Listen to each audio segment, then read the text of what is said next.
Assalamualaikum warahmatullahi wabarakatuh.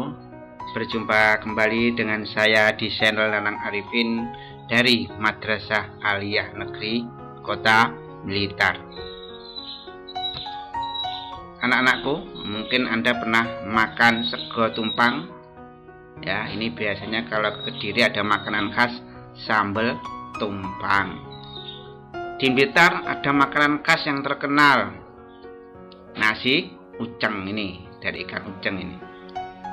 Di Tulungagung ada makanan terkenal punten. Ini tidak dijual di luar Tulungagung, dijual di daerah Tulungagung. Bahkan orang-orang yang perantau kalau pulang ke Tulungagung pasti ingin menikmati punten. Begitupun juga orang Blitar merantau ke luar Blitar, pulang ke Blitar pasti ingin makan nasi uceng. Orang Kediri juga. Orang Kediri kalau dia bepergian merantau bertahun-tahun pulang ke Kediri, maka yang dimakan adalah sambal tumpang. Ini yang ngangen-ngangenin orang-orang Kediri di perantauan. Mungkin juga ini orang Blitar itu terkenal dengan namanya sambal pecel Karang Sari, di mana sambal pecel Blitar itu tidak sama dengan sambal-sambal pecel di daerah yang lain. Nah, di sini mungkin kalau kita kenal sambal pecel yang merupakan oleh-oleh khas Blitar, itu yang merintis berdirilah Ibu Hajah Suyati. Ini sudah 30 tahun dan ini sudah ekspor ke luar negeri. Ada yang diekspor ke Arab Saudi, ada juga yang diekspor ke berbagai, misalnya Hong Kong dan lain sebagainya, diekspor ke luar negeri. Di sini ya, materi kita adalah tentang makanan daerah. Apa tujuan pembelajarannya? Yang pertama, siswa dapat menjelaskan pengertian makanan khas daerah. Yang kedua, siswa dapat menjelaskan bahan pangan, baik itu dari nabati dan dari hewani. Anak-anakku, mungkin ada pertanyaan, apa arti dari makanan khas daerah? Makanan khas daerah adalah makanan yang biasa dikonsumsi di suatu daerah dan menjadi pembeda di daerah yang lain. Biasanya masakan khas daerah itu mencerminkan karakter masyarakatnya. Ini adalah contoh makanan dari yang di daerah pegunungan, daerah yang dingin. Ini adalah makanan yang namanya terkenal adalah kupang, itu di daerah pantai. Nah, apa perbedaan makanan daerah? Makanan khas daerah itu ada yang berasal dari daerah pegunungan, ada yang berasal dari daerah pantai. Nah, ada perbedaannya. Apa perbedaannya? Kalau daerah pegunungan itu bahan pangannya berupa sayuran, disajikan dalam bentuk panas dan pedas. Tujuannya untuk menghangatkan badan. Ini adalah makanan khas di daerah Jawa Barat. Ini ada bukan ayam tapi gurame, karena di sana yang terkenal itu sajiannya adalah ikan gurame, sehingga banyak tengkulak-tengkulak dari Tulungagung itu mengirim ikan-ikan ke daerah Jawa Barat. Kan di sana dibutuhkan ikan gurame dalam jumlah yang besar. Kalau daerah pantai seperti ini namanya kupang dari kerang.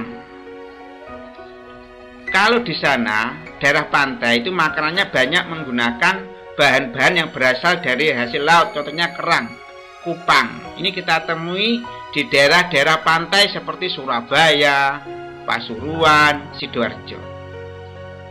Enggak kita bisa temui itu di daerah Tulungagung, Blitar, sulit didapatkan. Seperti itu. Nah, di sini ya, minta maaf dulu.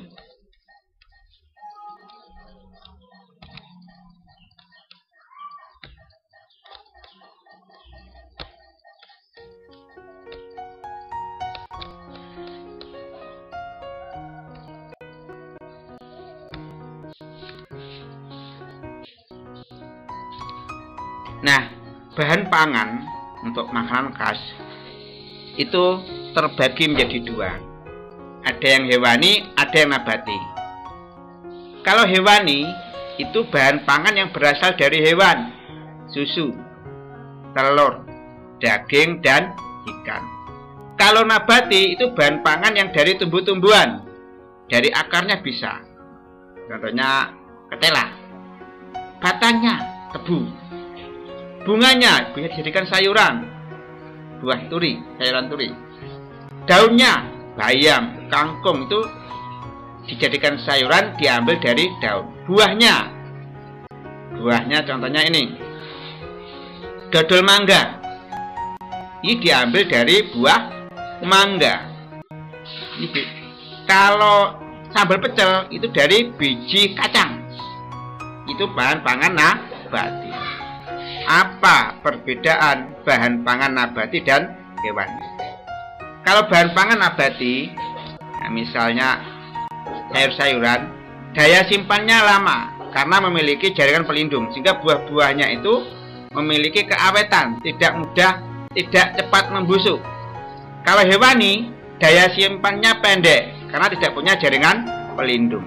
Coba kalian lihat. Ya. Ini yang menjadi perbedaannya. Kalau nabati daya simpannya lama, kalau hewani daya simpannya pendek, lebih cepat membusuk. Selanjutnya perbedaan bahan nabati dan hewani.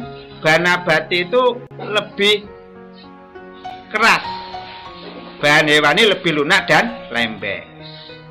Mengapa? Karena bahan pakan hewani itu kalau lihat sel-selnya tidak ada dinding selnya. Kalau tumbuhan, sel-sel tumbuhan itu ada dinding selnya, sehingga bisa mengeras. Kalau kita lihat ada jaringan pelindungnya. Kalau kita lihat ini penampang melintang batang, ada epidermis yang keras melindungi bagian-bagian di dalamnya. Selanjutnya, perbedaan bahan nabati dan hewani. Kalau bahan nabati itu yang dikandung karbohidrat, lemak, vitamin, mineral, dan protein. Kalau hewani hanya mengandung protein dan mengandung lemak. Daging-daging, susu itu mengandung protein dan lemak. Tapi yang perlu kamu ketahui, lemak dan protein pada nabati itu lebih sulit diserap tubuh, lebih sedikit yang diserap tubuh. Tapi kalau pada hewani, protein dan lemaknya lebih cepat diserap oleh tubuh. Tapi kadang-kadang kalau kandungan protein lemak ini kadang-kadang juga dapat meningkatkan tekanan darah. Itu perbedaan lemak protein lemak nabati dan protein lemak hewani. Selanjutnya di sini, mengapa pengolahan bahan pangan nabati dan hewani itu penting bagi orang-orang yang terjun dalam dunia wirausaha. Bahan pangan nabati seperti buah-buahan mangga itu kalau dijual itu harganya lebih murah. Nah, diolah biar apa? Diolah untuk memperpanjang daya simpan, untuk meningkatkan daya tahan, meningkatkan kualitas, meningkatkan nilai harga ekonomi, dan meningkatkan diversitas produk, meningkatkan perbedaan produk. Misalnya begini, buah mangga itu kan kalau dijual langsung kan harganya murah, ya. Lalu mudah rusak, mudah membusuk.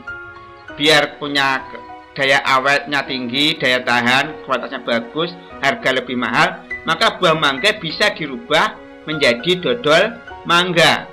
Anda bisa belajar di YouTube bagaimana menjual dodol mangga.